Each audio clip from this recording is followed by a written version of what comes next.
प्रिय मित्र नमस्कार। मैं अभिजीत आप सबका कर्मयोग आध्यात्मिक परिवार में स्वागत करता हूँ। सादर सुस्वागतम। दोस्तों, आज हम लोग माँ शारदा द्वारा बताई गई कुछ बातों को सुनेंगे और समझने की कोशिश करेंगे। दोस्तों, हम लोग जब किसी परेशानी में उलझ जाते हैं तो उससे निकलने का रास्ता ना ढूंढकर ईश्वर को दोष देने लग जाते हैं और साथ ही अपने किस्मत को कोसने लगते हैं। और ये दोनों ही बातें गलत है, बहुत ही ज़्यादा गलत है। जितना हम अपने किस्मत को कोसेंगे और बद्दुआ देंगे, उतना ही हमारा किस्मत हमारा साथ छोड़ता चला जाएगा। दोस्तों, इस विषय में माँ शारदा कहती थी, हमारा गरीब होना, कोई काम समय पर ना होना, जीवन में सफलता ना मिलना, इन सब के लिए ईश्वर उत्तरदायी नहीं है। ये बातें हमें सबसे पहले समझना होगा, क्योंकि कोई भी माता पिता अपने संतान को दुख या परेशानी में देखना नहीं चाहता है। और ईश्वर तो परम पिता है, जगत जननी है। जिस भी परिस्थिति में आज हम लोग हैं, वो सब हमारा जन्म जन्मांतर के और इस जन्म के कर्म फल ही है। हमारे द्वारा जाने अनजाने में किया गया पापों का ही परिणाम है। अब हमारे मन में ये प्रश्न आता है, तो क्या इस परिस्थिति से बचने का कोई उपाय नहीं है? माँ शारदा कहती थी, क्यों नहीं है उपाय? उपाय अवश्य है। देखो, जिसने इस संसार के नियम और कानून बनाए हैं, वो ही इसे बदल भी सकता है। महाभारत के युद्ध में नहीं देखा तुमने? भगवान श्री कृष्ण ने अर्जुन को कितनी बार साक्षात मृत्यु के हाथ से बचा दिया था।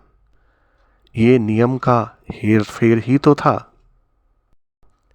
साथ ही श्री कृष्ण के साथ होते हुए भी पांडव पक्ष में कई वीर योद्धाओं की मृत्यु भी हुआ। ये उनका अपना अपना कर्म फल ही तो था। फिर माँ कहती थी, देखो, ईश्वर के इच्छा के बिना कुछ भी नहीं होता है।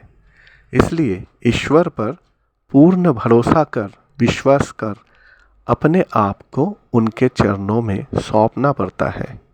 वो परम दयालु है, कृपा सिंधु है, करुणामयी है।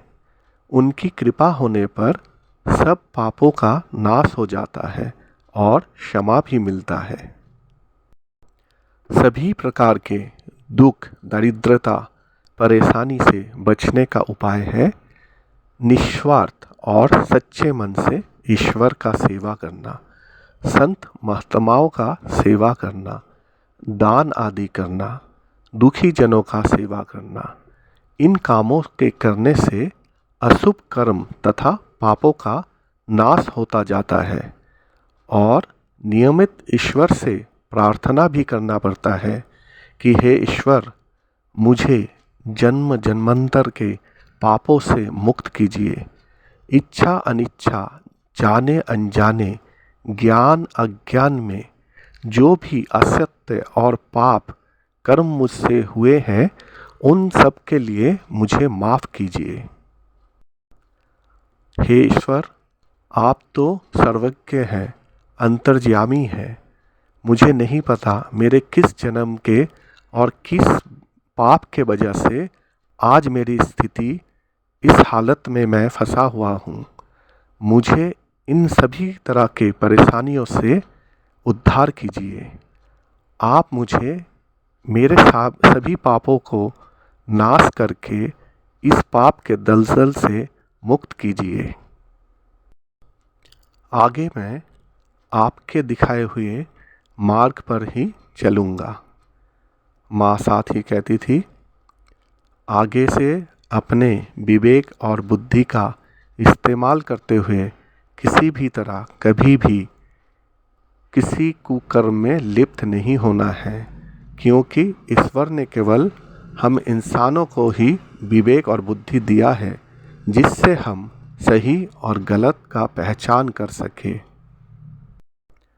तो देखा दोस्तों आप लोगों ने, माँ शारदा ने कितने आसान तरीके से और सरल भाषा में हमें ये समझा दिया कि हमारी जो आज की परिस्थिति है वो क्यों है और उससे हम किस तरह से बच सकते हैं।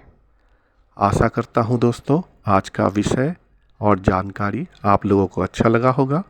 अगर अच्छा लगा है तो चैनल के साथ रहें, साथ ही चैनल को लाइक, शेयर और सब्सक्राइब अवश्य करें। माँ काली की कृपा से सब खुश रहे, आनंदित रहें, स्वस्थ रहें। नमस्कार, धन्यवाद।